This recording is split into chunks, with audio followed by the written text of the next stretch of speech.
I'm Dodge Feeler, and this is The Biology of Becoming, where we bridge science and spirit, and we ask what it takes to stay human in the middle of it.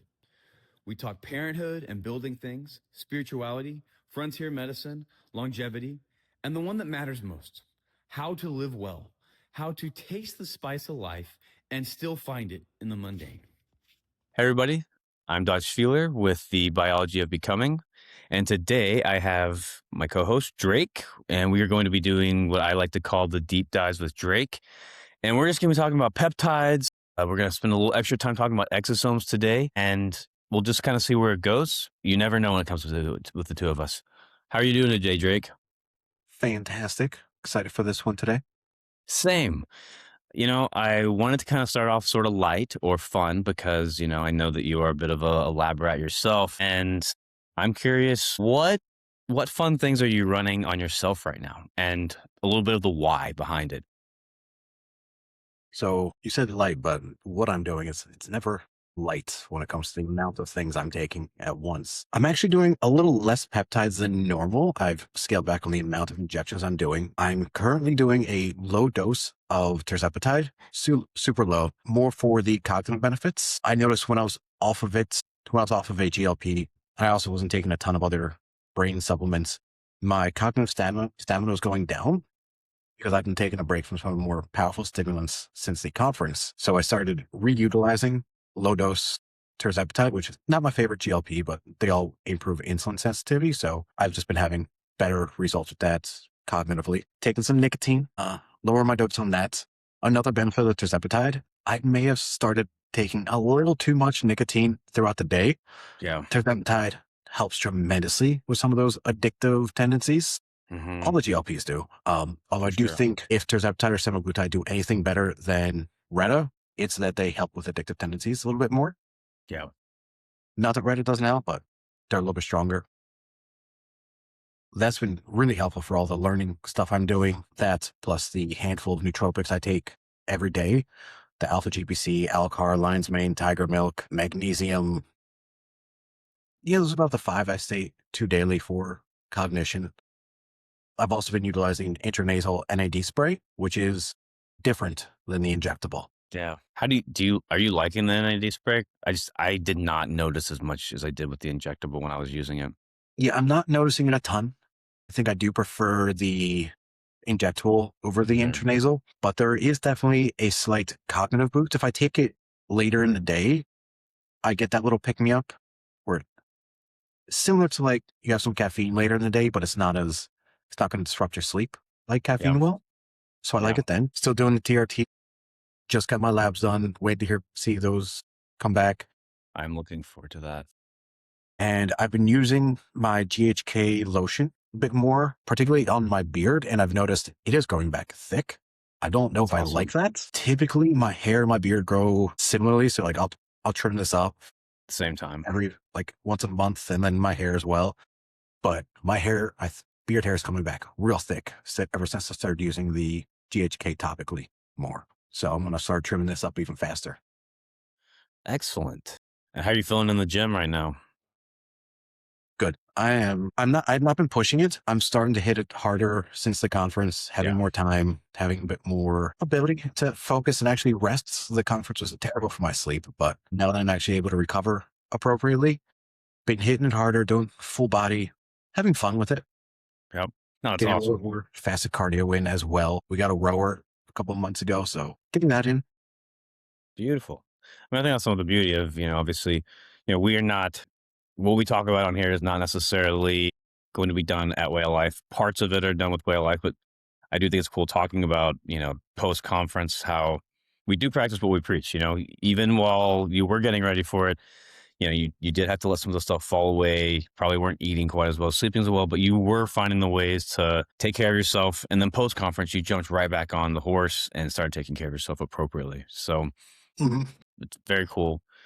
And then, kind of moving on to the next thing, we often call what we do is precision medicine, or we played around with all the different ones, but something that I've been kind of having fun calling it lately is because whenever you get online and you see how many influencers or other people are talking about peptides or all the things, and they have not actually done they have no real experience doing it. I've started kind of laughing at it, calling it frontier medicine. Like we're kind of back in the wild, wild west, and we're in the mountains of Montana with people that have no idea what they're doing. And so I think just to kind of start, because obviously this is something that you're really good about and you're good at teaching, is why don't you touch a little bit on like exosomes and some of the other stuff that most clinics, they're not even going to touch. So exosomes alone, those are a newer one that we're kind of in a bubble, but most clinics aren't even touching exosomes. Like stem cell therapy still has such a negative connotation to it for whatever reason, but exosomes are huge. Like I've really been falling in love with them the more I read about them. Because I mean, the biggest thing with peptides is that they're signaling molecules. You take a peptide, it's not an exogenous hormone. It goes in, tells your body through communication, extra signaling to do things that it would already naturally do, just better. And exosomes work very similarly. They're just far more potent. So unlike stem cells, which contain biological DNA and other aspects to them where they can go in and literally create the scaffolding themselves, exosomes signal to the body to create more of the scaffolding. So they're not the scaffolding themselves, but they just work significantly better.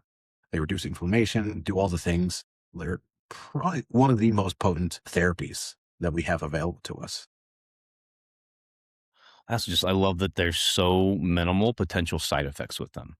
It's almost entirely positive effects. You know, it helps with cells that are dysfunctional. They're typically going to help with the functioning or potentially even cause apoptosis. But, you know, I obviously know our patient's experience with the bicep, but since we're talking to you today, I would love for what your perspective was with what we did with our athlete patient with him tying his bicep. That was remarkable. His recovery on that has been phenomenal. Like especially the protocol we created utilizing some of the peptides on top of it. Because one of the things that's there, it's a pro and con for exosomes is that they are dramatic at going wherever there's inflammation in the body and repairing it. Which is a pro and con, because if you're trying to focus on a very specific area, it can kind of get pulled in other directions. Now, even if you do it locally, you're going to have a bit more of a localized effect, but you're still going to get a broad spectrum effect of it because they do take a while to work. They're not, you take these every day or every other day. You do one shots, maybe once a month at the most for like tears or even autoimmune conditions. And because it's taking so long to really work, it's going to go throughout the body. And so if you have a lot of inflammation going on everywhere else in the body, it's going to get pulled from where it needs to work. So if you run some peptides alongside that, like BBC, TB500, KPV, you're going to start reducing a lot of the other inflammation going on, allowing the exosomes to work where they need to work. So we were doing some high dose of the anti-inflammatory compounds alongside it. And it was about 10 weeks where he had full range of motion back in his arm. He's getting back into moving. I have him doing some band work, have him running another few peptides that are going to help regenerate some of the nerves alongside it, help regrow some of the cartilage. And within 6 months, he'll be 100% easily. Like that's not even, I'm trying to see how soon we can get him to 100%, but it's minimum 6 months or maximum 6 months is going to be where he's getting back after it, lifting heavy again. I mean, when we saw him at the conference and he showed us his bicep versus his other bicep, and there was no actual lag, and you know, you saw no muscle atrophy. He had almost full range of motion. I knew what we did was powerful, but I was also blown away. And I'm 90% sure. I know we talked about this plan, but we're adding Cardilax in now, right? Yep, Cardilax and AR8 290.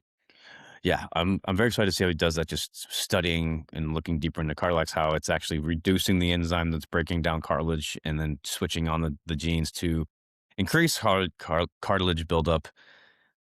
Yeah, he's probably going to come back stronger than he was beforehand. So it's really cool.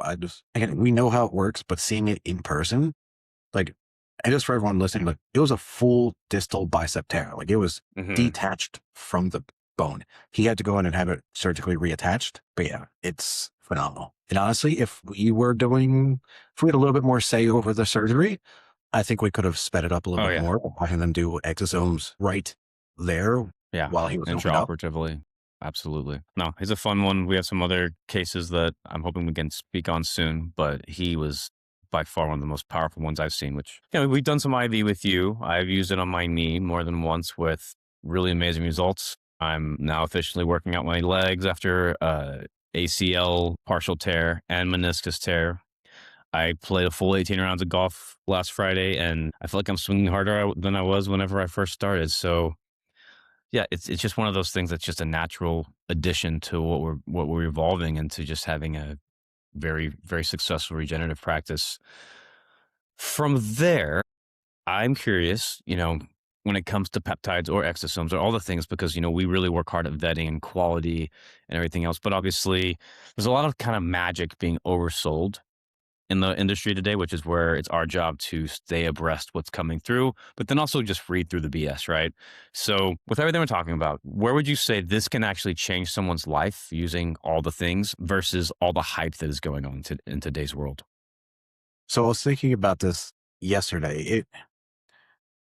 Exosomes are not a miracle drug, and I will not classify any compound as a miracle drug. But the results have been pretty miraculous. But it's not for everyone. We did 6 treatments at the conference, and everyone had great results, but one had okay results.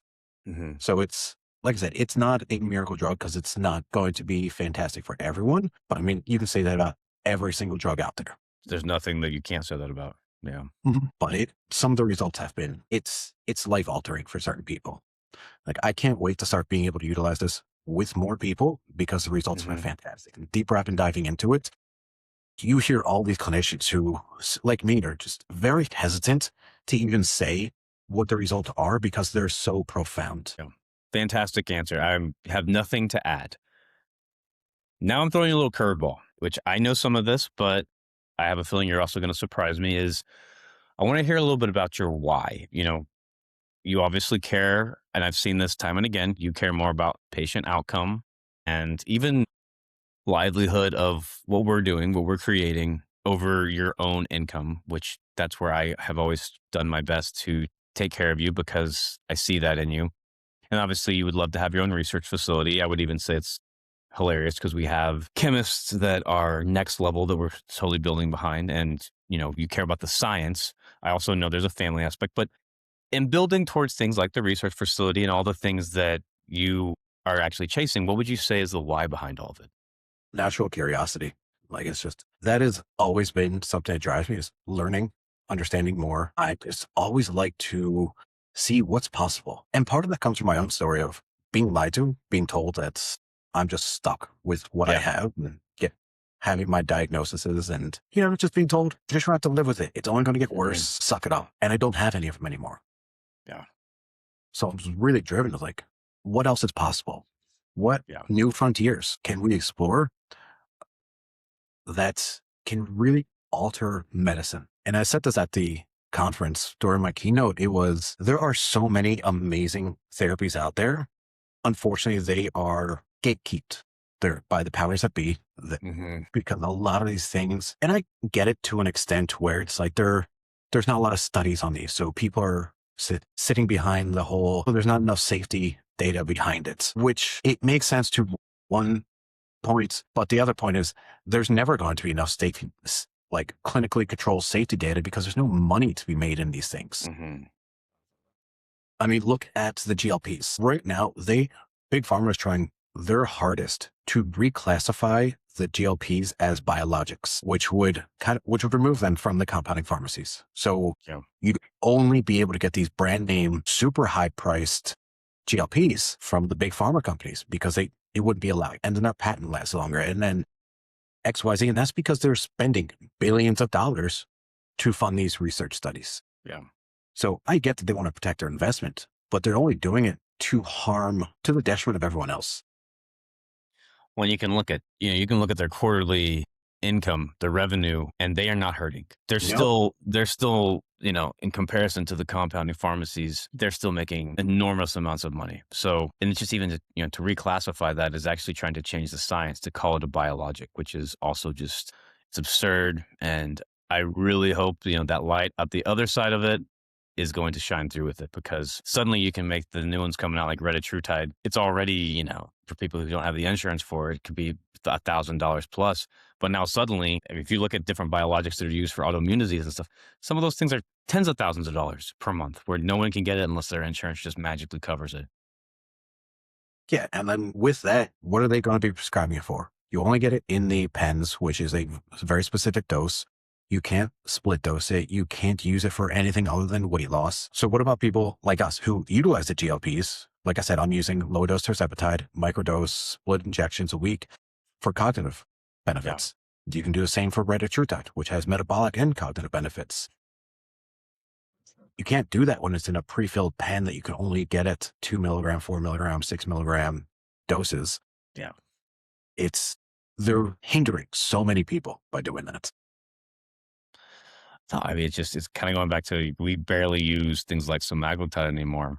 But if we wanted to use it for craving control, it would be an in-between dose.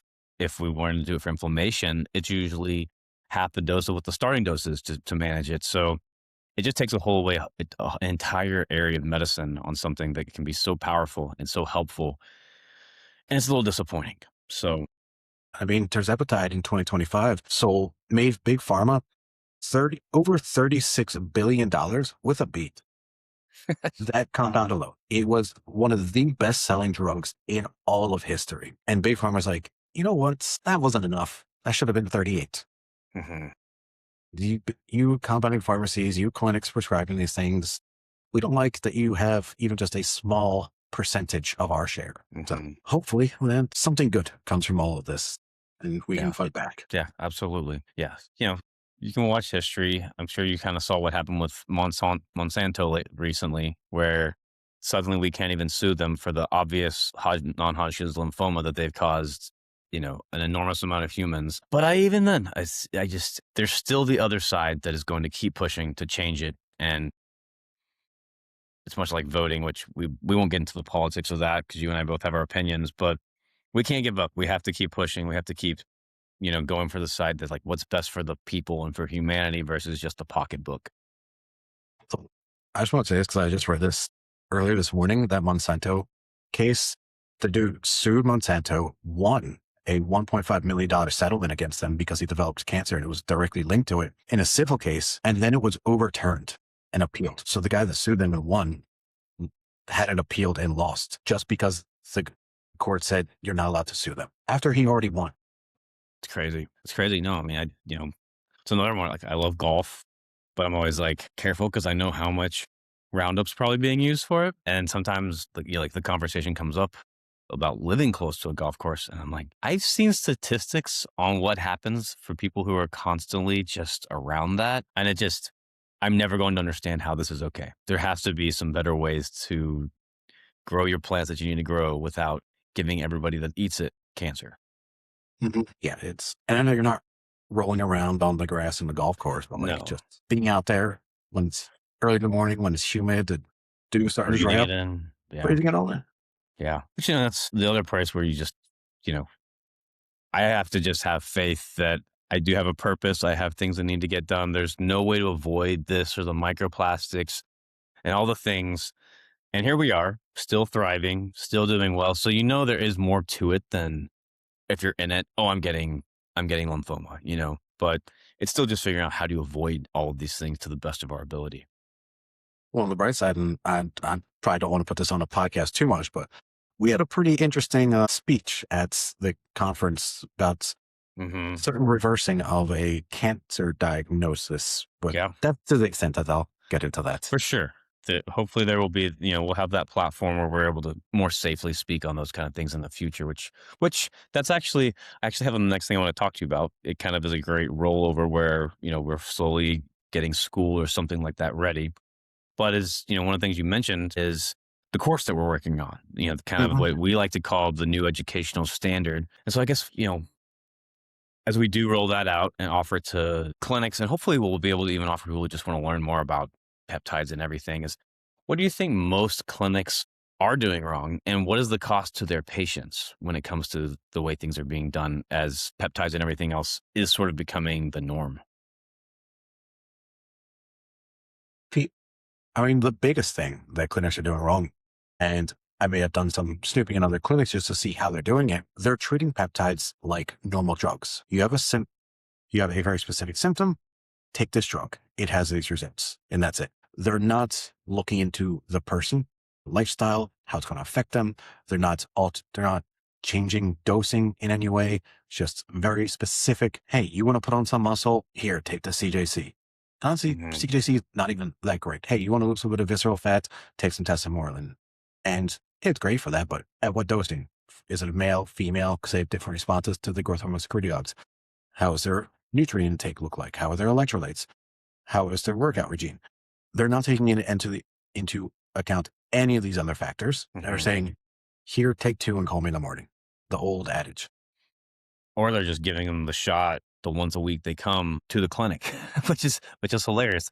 Let's do some ipamorelin CGC 1295 in the middle of the day, and you paid for that one shot. It's crazy. Or even just not many people. There's not many people that wouldn't benefit from some BPC 157, but having it up on a billboard, and I have seen that at some clinics, is crazy to me. When you have to speak to the patient a little bit. So, but the beauty of it is, I feel like we've been doing it right.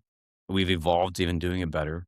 And now we are going to be able to offer that to other clinics that may actually be significantly larger than us. And it may be that opportunity to really just revolutionize what is being offered in today's clinics. Yeah. And I will say AI has been making this easier and harder at the same time, developing out this course. So it's hoping to get it done by day after we record this. But I've been diving more into AI and how we can utilize that more in the course. And that may have set me back a little bit.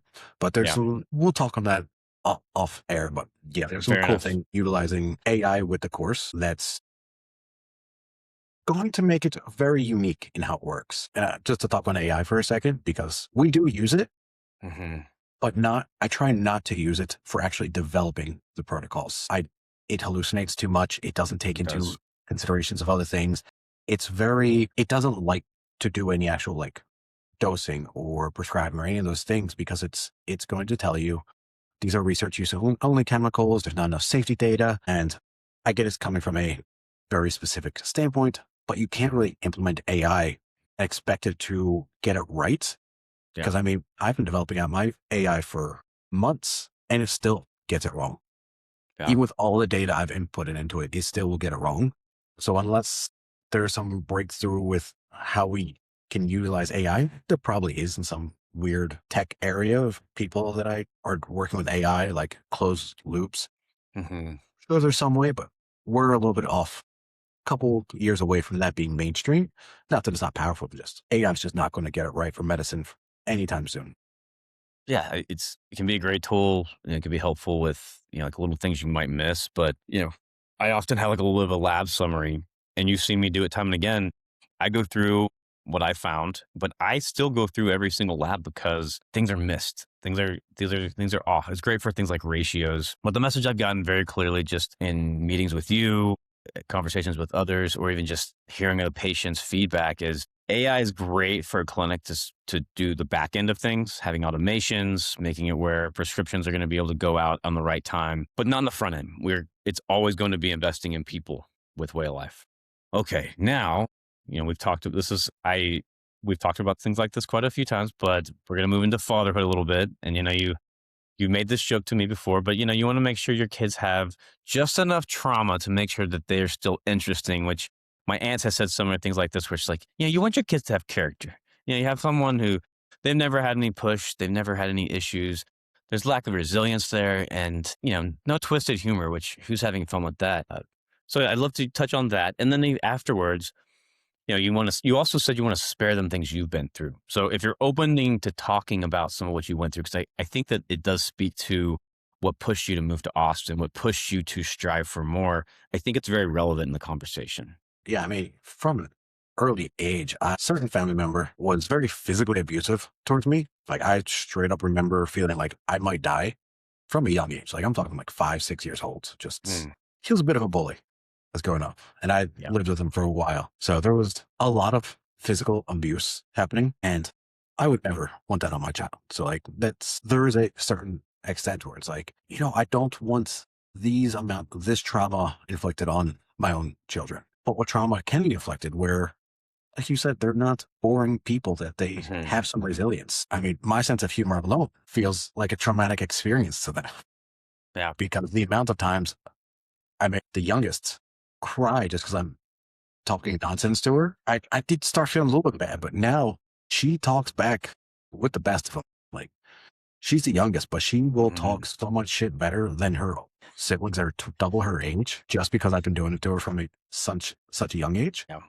And while it's probably not ideal to teach a young child to be able to talk shit, it's her ability to communicate is significantly better than any of the other children that I've raised from that age. Been with Tina for now for 10 years. And a lot of her peers, like they still struggle a little bit in the communication department and how to make it jokes, but she's able to do it. And I think Yeah. communication is such a valuable skill to have. Yeah. No, it's fantastic. You want your kids resilient. You don't want them scared of the world, but back down from the fight. Yeah. And I've said this before, and it's probably not the most popular opinion, and I don't encourage it to a certain extent, but there does need to be some bullying in every child's life. Yeah. It's like, I don't want to be the only bully in the kids' lives, but you need to be able to face those challenges in life. Yeah. And if it's coming from other people, difficult humans that challenge you, whether it's in a good thing, like all my friend groups, like they challenge me to be better, or you have these people that challenge you negatively and you have to overcome it. There is something to be said about that, building that kind of resilience, emotional Yeah. resilience, because when you're out there, you are subjected to everyone in the world. You never know. Not everyone's going to be nice. There's Mhm. plenty of bad people out there. Absolutely. And I want to train them to understand that before the consequences become dire. As a child, what are the consequences really? It's like they cry, they're not happy about it for a little bit. That's okay. When you're an adult, there could be jail, there could be life-threatening situations. Mhm. Well, and, obviously you do give her a hard time, but I also know you guys have a very tight relationship where if she has those things happen, that's something that sometimes she may have to work through. But you have a relationship with her where she can come to you and talk to you, and you're going to be able to support her in that. So she may not have to do therapy later on in life. She may, because you already have someone she can talk to about it, which good work, brother. Thanks. And yeah, she's right back at it. She will give me shit every single day. But when something happens, like if she's getting bullied at school or someone's messing with her, someone's bothering her, she will come to me because I will always listen to her. Yeah, no, that's fantastic. And it even kind of evolves into what the next thing I was going to ask you about, because you mentioned that you can be easily influenced, but you choose who influences you. So obviously, don't always have that control, like the person who was bullying you when you were younger, and obviously you don't have to be around them now. But now that you get to pick who influenced you, who's in, who's out, and I'd even say, what has since you started with Way of Life, has there been any changes with that kind of influence? Of course. Yeah, I mean, I get out of the way immediately. Like, you are one of my influences, Mr. Feeler, Thank you. whether it comes to fatherhood and I was waving to your daughter. see, learning new things. Like, I've learned so much from you. Like, the amount and like how to communicate with clients and what Mhm. coming from a clinical aspect. Like, you are one of my influences. And then we have some of the people that at first were just online, learning from Hunter, Keiko, Hormozy. I let these people influence me. But Rogan, like, I would listen to their podcast, hear how they're communicating, hear what they're doing in life. And I knew that they were influencing me for the better because I grew up, a lot of people want to say that they're not easily influenced. They're not subject to all these things, but I won't say that. It's like my life trajectory has been influenced by the people I'm around. Whether other people want to admit it or not, you're always going to be influenced. I That's mean, it's very the whole true. art of selling is influencing someone. Yeah. No, and it's for one, I think it's very mature to recognize the group of people that you surround yourself with. They're going to influence you. Hopefully, the things you're learning and the things you're doing and to be true, you're going to be able to stay in that place. But the people you just mentioned, well, yeah, they've all leveled up in life. So Mhm. surrounding yourself, like if you're going to be influenced, you might as well be influenced by those that have been successful, creative freedom, and they're kind of create a life similar to what you could foresee in the future.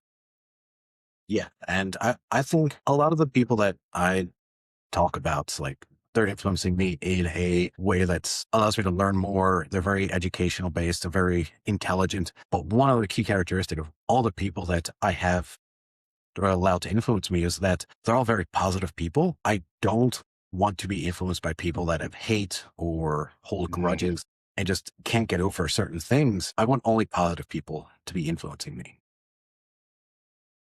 I love that. Yeah, it's you and I've talked about it many times. It's yeah, you gotta consistently choose forgiveness.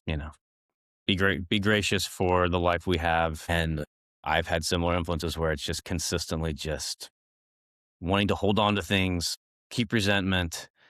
And the funny thing is, all that does is actually it kind of just causes problems in your life. And when you choose to hold on to stuff, it kind of just your daughter's cracking me up. It, but at the end of the day, it shows like you get more of those experiences. Choose the gratitude in the right spot, you get more things to have gratitude about. But I have one more. I have two more questions. One is at this time in your life, at your age, you know, what do you know to be like the most realist thing, and what is it that you're working on that you can't quite prove yet? Realist thing, What do you know that is truly real? What grounds you? that would be learning. That I've gone over like values, helping build businesses, helping build my own values. And the one constant is curiosity. And I've learned that as long as you're learning, at least for me, it keeps me in a positive mindset. There's always something new. It keeps me curious. It keeps me energized, keeps me motivated because there's always something new to do, something new to learn. I spent many years bored, just not knowing what to do with life, not knowing how to live life. And I was always searching for that answer until I reflected and was like, the searching is what I should have focused on more, not the answer, because I enjoy searching. I enjoy learning, researching, and then applying it all. Because when I apply it, I get results, and the results can be drastically different than what I learned. So keeping that curious mindset is really what has rung true to me. Yeah. No, I love that answer. Have nothing to say with it. And yeah, just, it's something that's very important all throughout life. Staying curious, staying the student. And I mean, from there, that was the main questions I had. The last thing I would say is just, we were going to talk a lot about exosomes. Is there anything that evolve around that you would like to touch on that we missed? Dude, yeah, like there's been a couple of things with exosomes that I'm super excited for. We don't have access to them yet, but I'm working on that. And there's a few more emerging technologies with exosomes that I'm super excited for. And that is, so because exosomes are kind of like little packets, they carry information, go into cells and tell it to do certain things utilizing DNA strands, and they can alter mRNA, DNA in various methods. There are companies creating exosomes that can carry other molecules inside them.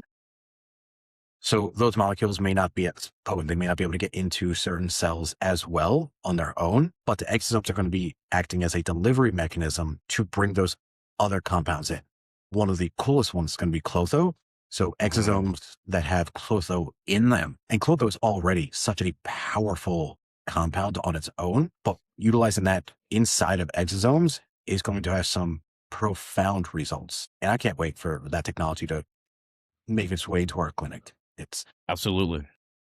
huge. It's the funny thing is, in the recent keynote that I did, I really came to realize the destination is not getting there. It's just the practice. Like our practice is consistently evolving, and we're actually just getting started.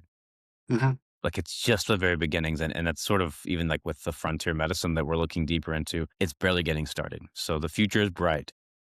Yeah, and outside of that, learning about what works well and complements exosomes is also fantastic. Learning about cord blood, which we can now start offering alongside exosomes, in how cord blood works for reducing inflammation and the effects it has on autoimmune conditions when paired with exosomes. I mean, you can use cord blood to get the same results you could with exosomes if you use like 5 or 6 vials of exosomes, with just one injection of cord blood and one vial of exosomes. It's really game changing because it's more price effective while being more potent. Well, I mean, I'd say that's even just where our protocols are headed. Is they're getting advanced enough where possibilities are endless. Coming up with even like scheduled ways to use cord blood, while using exosomes, while using peptides. Again, just the future is bright. And I'm excited to move along it with you. Them and peptides. I'm excited for all of it. Yeah. Perfect. Well, that's really all I have today. I'd say, if people want to reach out, they want to find you, what is the best way to get a hold of Drayke? On Instagram, Buff Biohacker is my handle. Everything else, Way of Life Wellness. Way is WAYOLW.com. Schedule a consult with me. Find me on there. If you're local to Austin, join the Biohackers of Austin WhatsApp group. I'm very active in there. And then other than that, Way of Life Wellness. That's where I'm doing all the work. So we're working together, doing cool things, making it happen. Absolutely. Perfect. Well, I greatly appreciate you. This concludes another episode of the Biology of Becoming, and on to the next thing. Awesome. Can't wait.